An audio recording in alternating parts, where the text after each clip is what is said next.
Get ready for spine-tingling dread as we dive into 10 creepy true horror stories. In the dark corners of our world, truth is often more terrifying than fiction. Subscribe now and join us on a journey through the unknown. Story 1: The Whispering Shadows. In the small town of Ravenshade, nestled deep within a forest shrouded in mist, stood an imposing mansion that bore the weight of an ominous history. The locals spoke in hushed tones about the malevolent force that resided within its decaying walls. The Jenkins family, unaware of the dark secrets that lay hidden, moved into the mansion with hopes of a peaceful life. As the clock struck midnight, strange whispers echoed through the narrow corridors. Mr. Jenkins dismissed them as mere figments of his imagination, but the whispers persisted, growing louder with each passing night. One fateful evening, he decided to investigate, following the haunting murmurs into the heart of the mansion. Suddenly, the whispers ceased, leaving Mr. Jenkins in an eerie silence. A cold breeze swept through the corridor, extinguishing the flickering candles. In the darkness, he felt an unseen presence looming over him. Trembling, he summoned the courage to ask, "Who are you?" The chilling response sent shivers down his spine. "I am the lingering sorrow, the ghost of a forgotten past." As he stumbled backward, a shadow emerged from the darkness, revealing the tortured visage of a woman. The entity, bound to the mansion by a tragic tale of betrayal and despair, sought solace in the company of the living. In a final, bone-chilling twist, Mr. Jenkins discovered that the mansion itself was the entity, a sentient force feeding off the pain of those who dared to call it home. As Mr. Jenkins turned to flee, the walls of the mansion seemed to close in, trapping him in a claustrophobic nightmare. Whispers surrounded him, converging into anguished cries that pierced his soul. As the ominous whispers echoed through the mansion's dimly lit corridors, Mr. Jenkins, a rational man of science, found himself increasingly unnerved by the inexplicable phenomena.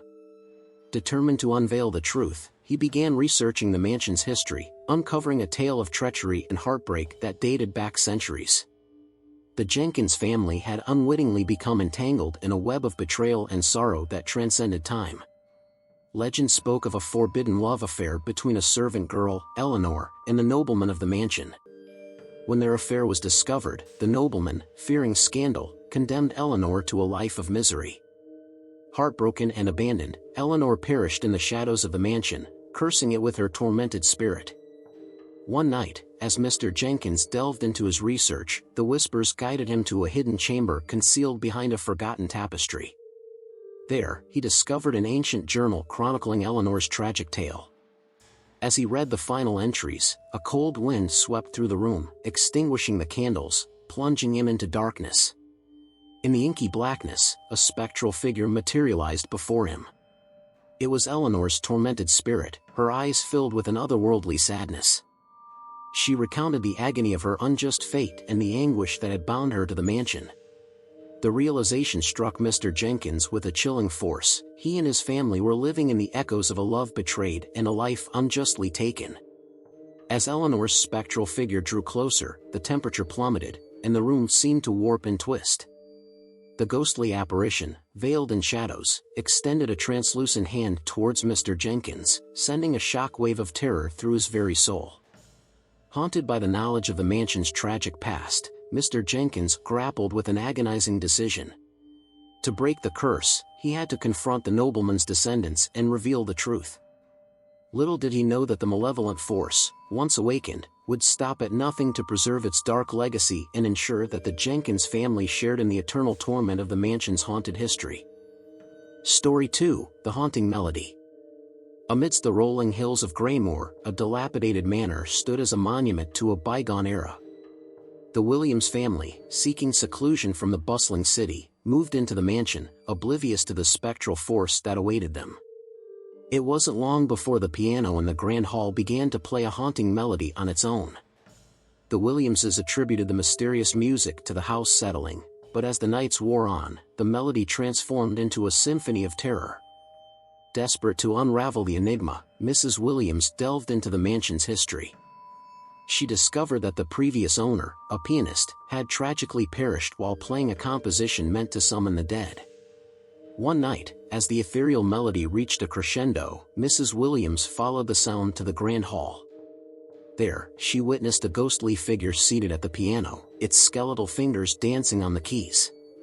In a chilling revelation, the entity revealed that it was bound to the mansion, cursed to play the haunting melody for all eternity.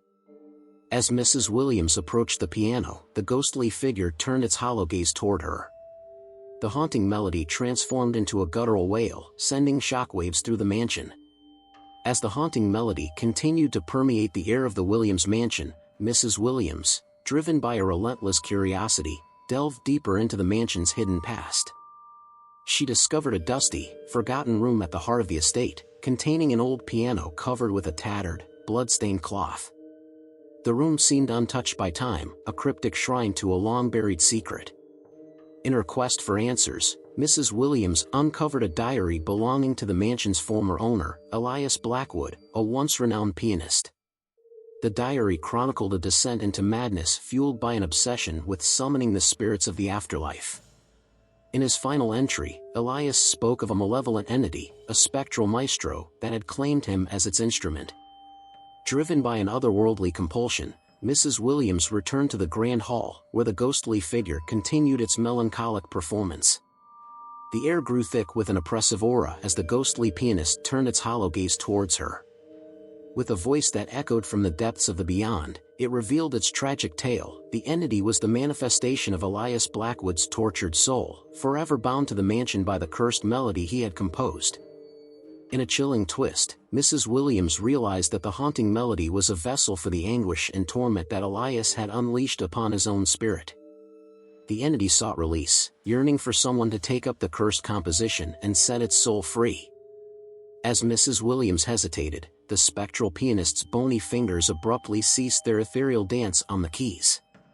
The mansion fell into an eerie silence, broken only by a guttural whisper pleading for release. Haunted by a profound sense of empathy, Mrs. Williams, against her better judgment, seated herself at the piano. The moment her fingers touched the keys, a surge of malevolent energy coursed through her, intertwining her essence with the spectral maestro. The mansion quaked as the cursed melody reached a thunderous crescendo, sealing both Mrs. Williams and Elias Blackwood's tortured spirit within the haunted notes, perpetuating the cycle of suffering for generations to come. As Mrs. Williams became entwined with the cursed melody, the grand hall transformed into a surreal symphony of the supernatural. The ghostly pianist's essence merged with hers, and the air became charged with an otherworldly energy. Shadows danced wildly around the room as the mansion itself seemed to groan under the weight of the malevolent forces unleashed. The haunting melody reached its zenith, resonating through the very fabric of the mansion. The ethereal fusion of Mrs. Williams and Elias Blackwood's spirit invoked a swirling vortex, a gateway between the mortal realm and the spectral abyss. In the flickering candlelight, the boundary between the living and the dead blurred. Unseen hands reached out from the shadows, cold and skeletal, as if the entire mansion had come alive with a hunger for the living. Mrs. Williams, now a vessel for the tormented spirit, felt a kaleidoscope of emotions, pain, regret, and a haunting despair that transcended the limits of mortal comprehension. Suddenly, the mansion fell silent. The oppressive energy lifted, leaving behind an eerie calm. The grand hall returned to its former state, but Mrs. Williams was nowhere to be found. Only the ghostly pianist remained, its hollow eyes fixated on the now empty seat at the piano. In a bone-chilling revelation, the mansion had claimed another soul, adding Mrs. Williams to the ranks of the tormented. The cursed melody lingered in the air, now an integral part of the mansion's malevolent legacy. As the first light of dawn crept through the windows, the ghostly pianist resumed its haunting melody, echoing through the empty halls with a melancholic resonance. Outside, the morning mist enveloped the mansion, shrouding it in an ethereal veil. The locals, oblivious to the tragedy that had unfolded within, could only sense the lingering unease that permeated the air around the haunted residence. The Williams family had become another chapter in the dark history of the mansion, forever entangled with the spectral maestro and the haunting melody that echoed through the ages. The grand hall stood as a mausoleum of sound, a timeless testament to the price paid when curiosity danced with the supernatural. The mansion, now a sanctuary for lost souls, awaited its next unsuspecting residents, destined to become players in the ongoing symphony of the haunted melody. Story 3: The Mirror's Reflection. On the outskirts of Hollowridge, an ancient mansion bore witness to centuries of unspeakable horrors. The Monroe family, fascinated by the mansion's ornate mirrors, moved in, unaware of the malevolent force lurking within the reflective surfaces. As the family settled, strange occurrences unfolded in front of the mirrors. Late one night, young Emily Monroe awoke to a tapping sound coming from the antique mirror in her room. Mesmerized, she approached the glass and saw a ghastly figure beckoning her into the depths of the reflective abyss.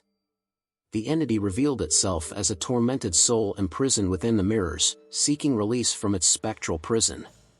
Driven by compassion, Emily embarked on a quest to unravel the mansion's dark history.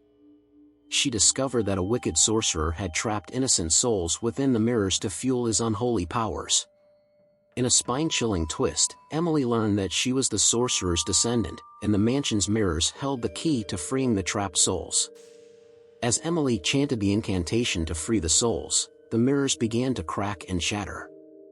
The sorcerer's malevolent spirit materialized, casting a sinister grin before being sucked into the shattered glass, leaving Emily haunted by the knowledge of her dark lineage. Haunted by the enigmatic whispers that reverberated through the Monroe mansion, Emily's journey into the spectral depths of her ancestral home took an unexpected turn. Armed with the knowledge that the mansion's mirrors held the key to liberating trapped souls, Emily set out to decipher the incantations that could break the ancient curse. The mirror-lined hallways seemed to pulsate with an otherworldly energy as Emily, armed with the ancient incantations, recited the words that had been buried in the annals of time. The air crackled with magic, and the mirrors began to shimmer ominously, reflecting distorted images of tormented souls within their glassy surfaces. As the incantation reached its crescendo, the mansion seemed to quake with a supernatural force. Shadows, darker than the void, slithered across the floor, converging on the mirrors. Each reflective surface became a gateway to the afterlife, releasing trapped spirits into the mortal realm. In a spine-chilling twist, Emily discovered that these spirits were not only victims but also malevolent entities seeking revenge on the living. They had been imprisoned for centuries, nursing a burning hatred that transcended the boundary between life and death. As Emily completed the incantation, the mirrors unleashed a blinding light that enveloped the entire mansion. In the brief moment of darkness that followed, ghostly apparitions materialized around her, their eyes gleaming with a malevolent intensity. Panicked, Emily realized the perilous mistake she had made. The freed spirits, untethered from the mirrors, hungered for retribution. The mansion, now a battleground between the living and the dead, echoed with the anguished wails of vengeful souls. Desperation clawing at her, Emily sought a way to rectify her unintended summoning. Racing through the mansion, she stumbled upon an ancient grimoire, its pages adorned with arcane symbols. The solution to her plight lay in a ritual to appease the spirits and bind them once more to the mirrors. As the spectral entities closed in, their ethereal claws reaching for Emily's soul, she enacted the ritual with a trembling voice. The air thickened with tension as the mansion resisted the incantation, the very walls seeming to rebel against the magic that sought to impose order upon the chaos. In a final, bone-chilling revelation, Emily succeeded in appeasing the spirits, but the price she paid was etched in the lines of her weary face. The mirrors, now conduits for both malevolence and sorrow, shimmered with an eerie glow. The spirits, once freed, were once again imprisoned within their glassy confines, their silent screams echoing through the mansion. Haunted by the knowledge of her family's dark legacy, Emily understood that the Monroe mansion was forever entwined with the supernatural. As the first light of dawn cast its feeble rays upon the mansion, Emily, burdened by the weight of the curse she had partially lifted, left the mirrored hallways behind, knowing that the spirits within would forever watch and wait for the next unwitting soul to disturb their restless slumber. The Monroe mansion, now shrouded in an eerie calm, seemed to exhale a spectral sigh as Emily cautiously navigated the dimly lit corridors. The mirrors, once dormant gateways to the afterlife, now stood as silent sentinels, concealing the restless spirits within. As dawn's light crept through the mansion's windows, Emily grappled with the heavy burden of the supernatural revelations that clung to her like a persistent shadow. Over the following days, the mansion seemed to settle into an uneasy equilibrium. The whispers that had once tormented the Monroes fell silent, replaced only by the creaking of floorboards and the distant howling of the wind. The spectral inhabitants, now bound by an unseen force, watched the living with hollow gazes, their ethereal forms flickering in the mirrored surfaces. Yet, as Emily attempted to resume a semblance of normalcy, an unsettling presence lingered in the mansion's air. The mirrors, once reflective portals, seemed to hold a secret knowledge that defied the boundaries of time and space. Emily, driven by an insatiable curiosity, found herself drawn back to the mirror-lined hallways, the very heart of the mansion's supernatural conundrum. One particular mirror, an ornate relic from a bygone era, beckoned her with an alluring whisper. As she approached, the glass surface rippled like liquid mercury, revealing a glimpse into a distant past. The reflection portrayed an arcane ritual, an ancient ceremony that bridged the realms of the living and the dead. In a chilling revelation, Emily realized that the mirrors weren't merely cages for spirits, they were conduits for an eldritch force that transcended human comprehension. The malevolent energy that permeated the mansion was a living entity, an ancient being that had fed off the sorrow and despair of countless generations. As Emily gazed into the mirror, the arcane ritual reflected within took an unexpected turn. The spectral entities within the glass seemed to claw at the edges, yearning to break free. A sudden gust of frigid wind swept through the corridor, extinguishing candles and casting the mansion into darkness. Haunted by the newfound knowledge, Emily understood that the mansion itself was the lurking entity, the sentient force that manipulated the mirrors to ensnare souls and perpetuate its existence. The ritual she had performed, though meant to bind the spirits, had unknowingly strengthened the malevolent force that pulsed within the very walls of the Monroe residence. As she grappled with the revelation, the mirrors whispered in unison, their voices intertwining into a haunting chorus. The mansion, once a haven for lost souls, now stood as a vessel for an ancient evil that transcended the boundaries of the mortal realm. Emily, burdened by the weight of her family's cursed legacy, realized that her struggle against the lurking entity had only just begun. In the dying echoes of the supernatural revelation, the mirrors shimmered with an unholy glow, and the mansion embraced the shadows once more. The Monroe residence, entwined with the malevolent force, awaited the next chapter in its eternal dance with the living and the dead. Emily, now a reluctant custodian of the mansion's dark secret, couldn't escape the chilling truth: some entities, once awakened, were destined to lurk in the shadows, their insatiable hunger for despair casting an everlasting pall over the haunted residence.